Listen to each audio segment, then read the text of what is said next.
Allez, on est en France. Allez, cul sec. Hop.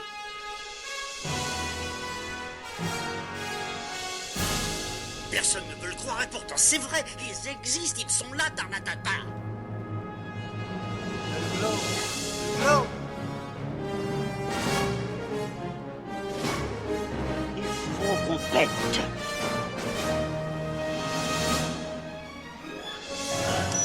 Voyons, circuit branché, convecteur temporel temporisé. Bonjour, bienvenue sur Histoire d'en dire plus. Aujourd'hui on parle d'un film de 99, film culte, La Momie, avec Brendan Fraser. Allez, c'est parti mon kiki.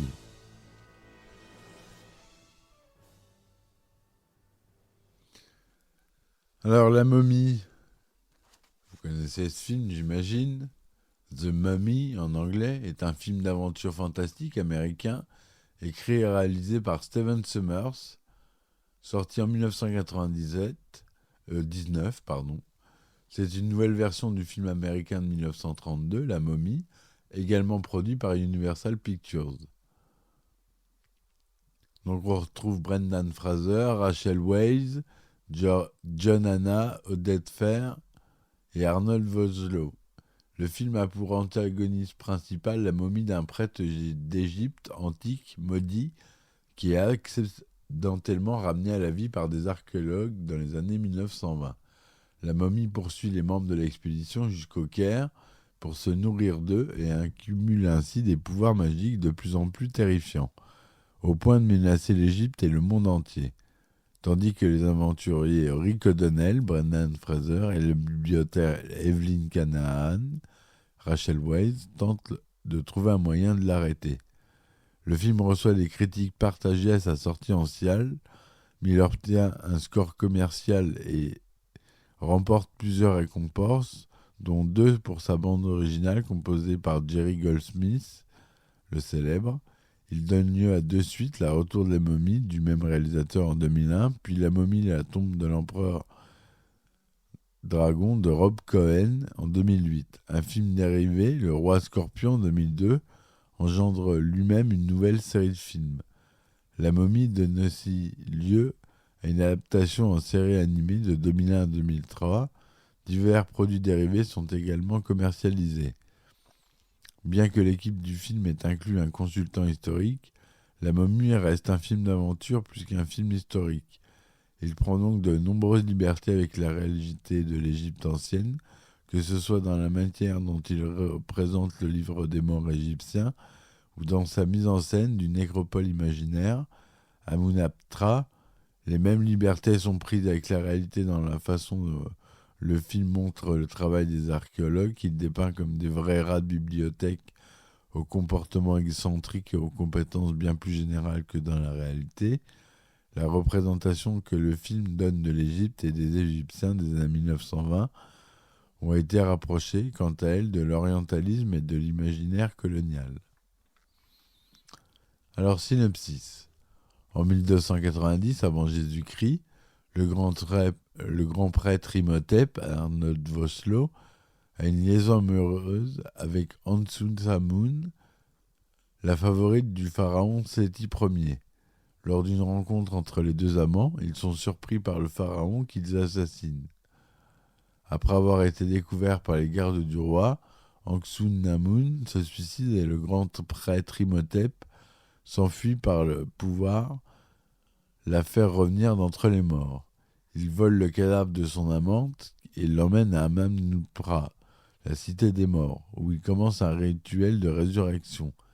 Capturé par les soldats du pharaon avant la fin de la cérémonie, il est condamné au Hom-Dai, malédiction qui consiste à être enfermé vivant dans un sarcophage pendant que des scarabées le dévorent vivant. En 1926, au Caire, Evelyn Canahan, Rachel Weisz, jeune femme britannique ayant une excellente connaissance de l'Égypte antique, travaille comme bibliothèque au musée égyptien du Caire. Jonathan Kernahan, John Hannah, son frère, a un goût pour le luxe et a obtenu d'un homme une clé et une carte menant à un Amnuptra. Evelyn décide alors d'aller voir cet homme qui s'est déjà rendu à la cité des morts. Or, c'est dans une prison qu'elle le trouve. L'homme a été condamné à mort par le directeur de la prison. Il est sauvé in extremis par le jeune homme qui promet au directeur de la cité. Ce nom est Rick O'Donnell, Brendan Fraser, un aventurier qui prétend connaître l'emplacement secret d'un Amnupra. Et Evelyn et Jonathan s'allient avec lui pour retrouver la cité. Le groupe rivalise avec une bande de chasseurs de trésors américains, conduits par un égyptologue Dalen Chamberlain. Le dernier sont guidés par Benny Gabor, G. O'Connor, un ancien ami de Rick. Les deux groupes atteignent Amnupra en même temps. Ils sont attaqués par les Medjay, descendants des gardes des pharaons qui, depuis 3000 ans, défendent l'emplacement de la nécropole maudite. Les Américains trouvent un coffret surmonté d'une malédiction qui contient le livre des morts et des vases canopes. Sur le coffret, il est écrit que la créature viendra aspirer le fluide et organes de ceux qui l'ouvriront. Pendant ce temps-là, Rick, Evie et Jonathan trouvent sur la statue d'Anubis une momie qui se trouve être celle d'Imhotep. La nuit suivante, Evelyn récite une formule du livre des morts, ce qui réveille Imhotep. Conformément à la malédiction, il se met d'abord en quête de ceux qui ont ouvert le coffret. Il retrouve l'un des 3 Américains errant dans la nécropole à la recherche de ses lunettes et lui arrache les yeux et la langue. Il croise ensuite le chemin d'Evelyn et en la voyant par les yeux du myope, reconnaît qu'elle est sa défunte maîtresse, Anxou Namun. Heureusement, elle est secourue in extremis par Rick et Jonathan, et tous les 3 s'enfuient de la nécropole, et tout de suite après, Benny Gabor se retrouve en face d'Imhotep et croit sa dernière heure arrivée, mais celui-ci propose d'entrer à son service. Rick, Evelyn, Jonathan et les 3 Américains trouvent refuge dans un hôtel au Caire. Ils y reçoivent l'aide inattendue du chef des Medjay, Ardet Bey, Oded Fer, qui leur explique qu'Imhotep souhaite ramener sa fiancée à la vie et qu'il a choisi Evelyn pour le sacrifice humain. Evelyn suppose que si le livre des morts a eu le pouvoir de ressusciter Imhotep, un autre livre, le livre d'Amon-Ra, doit contenir un moyen de le renvoyer dans le monde des morts. Lorsqu'il tente d'élaborer un plan, Imhotep s'infiltre dans l'hôtel, achève l'Américain myope, tue l'égyptologue et fait subir le même sort aux 2 autres Américains restants, ce qui lui permet de se régénérer complètement et d'accumuler de puissants pouvoirs magiques. Il fait ainsi s'abattre sur le pays plusieurs plaies d'Égypte en changeant l'eau d'une fontaine en sang, puis en faisant apparaître une invasion de sauterelles.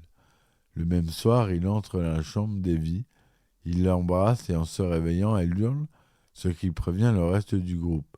Rick arrive juste à temps pour la sauver en brandissant un chat, symbole de la vie qui met en fuite Imhotep. Cependant, le prêtre ne s'arrête pas là. Il parvient à prendre le contrôle de centaines d'Égyptiens qui attaquent le groupe d'expédition. La troupe encerclée, Imhotep propose à Evie de le rejoindre et de laisser sain et sauf le groupe. Elle accepte pour sauver la vie de Rick et Jonathan ainsi qu'aux membres de l'expédition restants. Déterminés à sauver Evelyn coûte que coûte, Rick et Jonathan retournent à Amnupra à bord d'un avion biplan piloté par un vieux militaire qu'ils ont recruté, le capitaine Winston Havelock.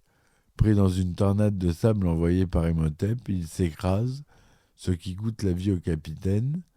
Les sauveteurs d'Evelyn reçoivent ensuite l'aide du Medjay Ardet. Parvenus à Amnupra, ils parviennent à découvrir le livre d'Amon-Ra et à sauver Evelyn avant l'issue fatale.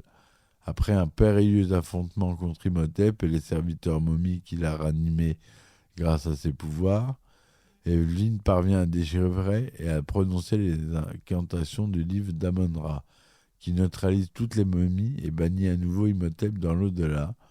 Les héros rentrent alors chez eux. Dans l'intervalle, Rick et Evie sont tombés amoureux. Voilà le scénario original de Stephen Sommers, d'après le scénario de 32 de John Baldestro, qui était lui-même d'après l'histoire de Richard Shire et Nina Wilcox Putnam. Le budget est de 80 millions de dollars, ce qui est assez confortable. Les langues originales sont anglais, égyptien, ancien, arabe, chinois, hébreu et hongrois, qui sont parlés dans le film. Le film a été coulé en couleur de luxe, 35 mm, de 39e cinémascope avec du matériel Panavision, son DTS, Dolby Digital SDDS DTSX. La version normale dure 124 minutes et la version censurée au Royaume-Uni dure 115 minutes.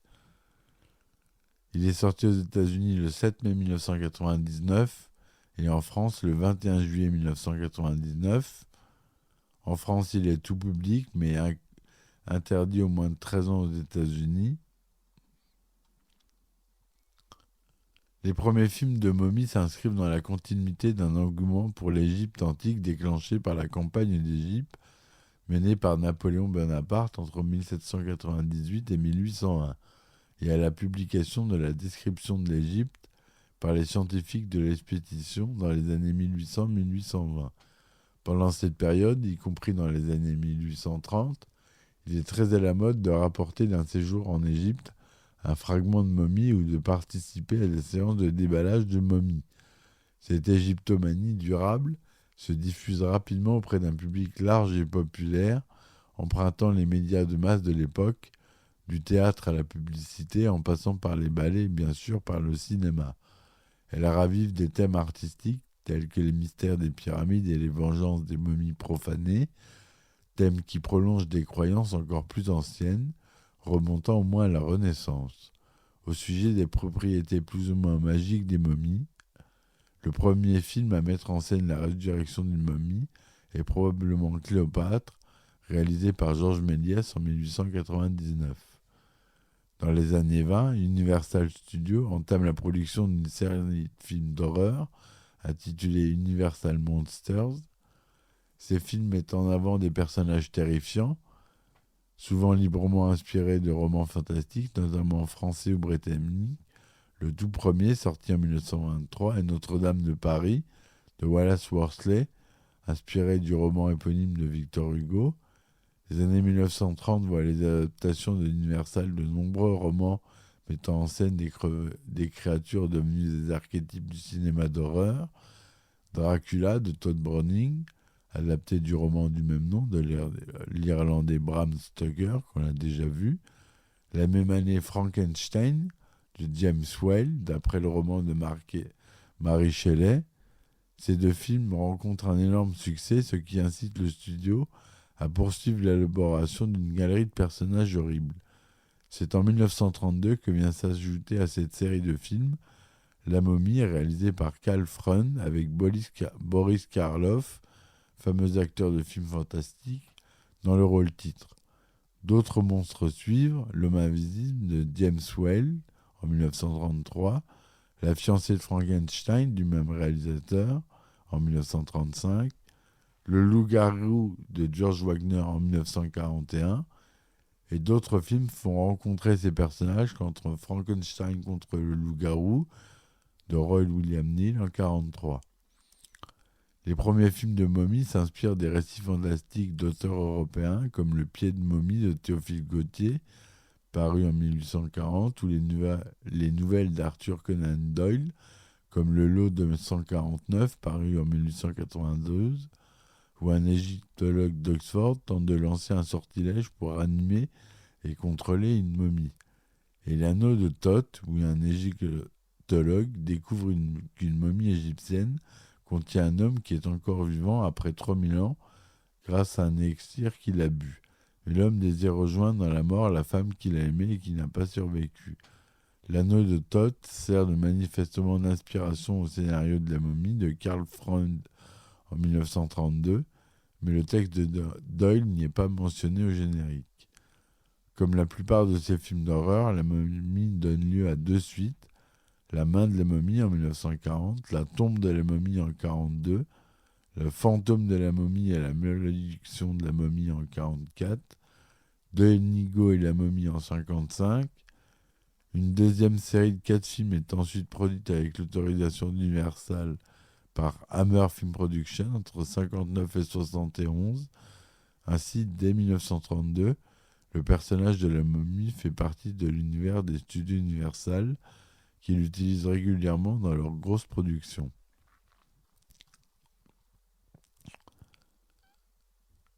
En 1992, le producteur James Jack décide de mettre en projet un film qui remettrait la momie au goût du jour. Il reçoit l'aval d'Universal Studios, mais avec un budget de départ de 10 millions de dollars, ce qui est très peu comparé aux grosses productions du studio. Le but premier est de constituer une franchise d'horreur à bas budget. James Jack recrute alors Clive Barker, écrivain et cinéaste d'horreur célèbre qu'on connaît, pour travailler sur un synopsis. Clive Barker conçoit une histoire sombre et violente dans laquelle le directeur d'un musée d'art contemporain se révèle être un cultiste désireux de réanimer des momies.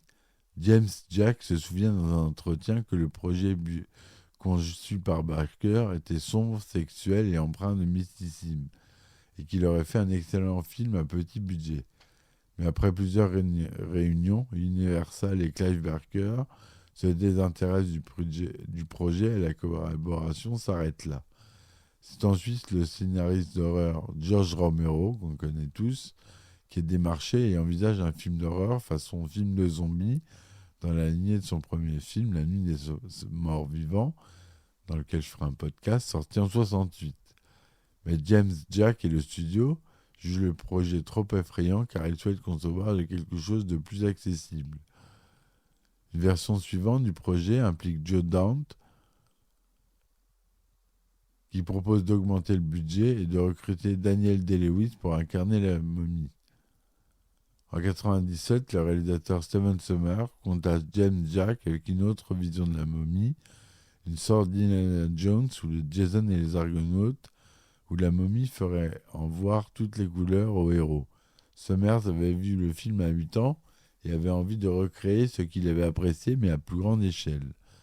Sommers s'intéresse au projet depuis 1993, mais ce n'est qu'en 1997 qu'Universal le laisse le proposer son idée.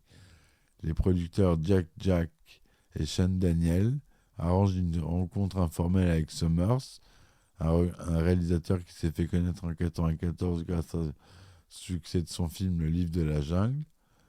Sommers soumet au studio un projet de 18 pages. Universal traverse alors une période de difficultés financières après l'échec du film Babe, le cochon dans la ville, et souhaite revisiter ses franchises avec du succès des années 1930. Séduit par le projet, les studios Universal donnent le feu vert à Stephen Sommers et augmentent le budget de 15 à 80 millions de dollars.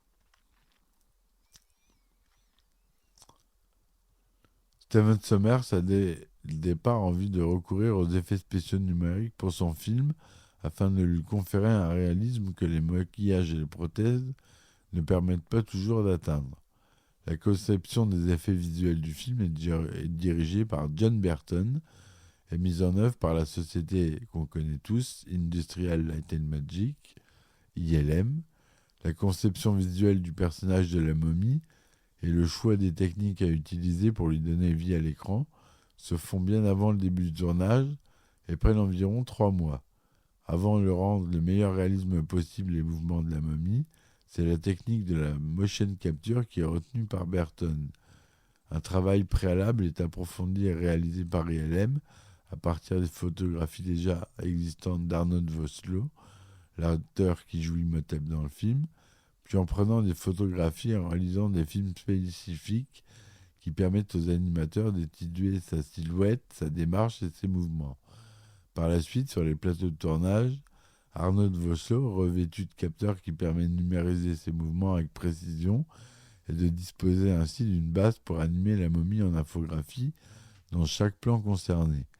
Dans les premières scènes du film, lorsqu'Imhotep a encore l'apparence d'une momie, les plans sont entièrement animés en images de synthèse.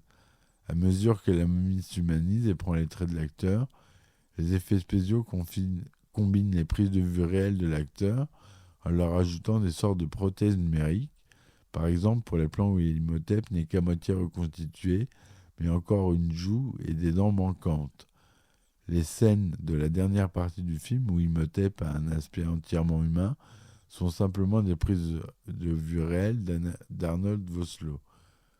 Le budget final du film s'élève donc à environ 80 millions de dollars. Sur Metacritic, il reçoit 48%, sur Rotten Tomatoes 61% et sur Allociné 3 étoiles et demie. Donc voilà ce que je voulais vous dire sur ce film culte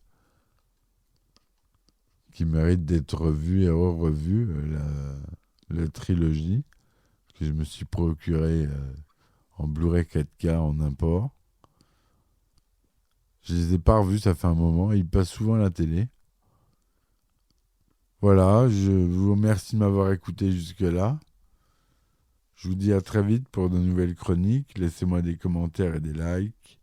Soutenez-moi sur Ulule si vous pouvez. Vous tapez Histoire d'en dire plus. Sur Tipeee, sur Patreon, il y a des abonnements avec des épisodes inédits. Faut pas oublier ça.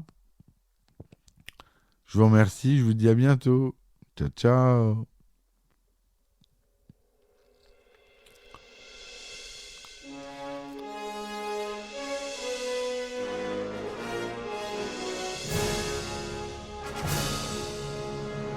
Eh ben attendez, on est en France. Allez, cul sec. Hop.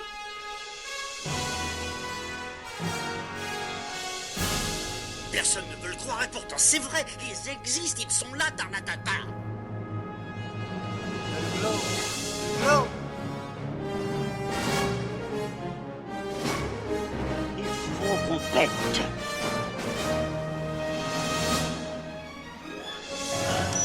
Voyons, circuit branché, convecteur temporel temporisé.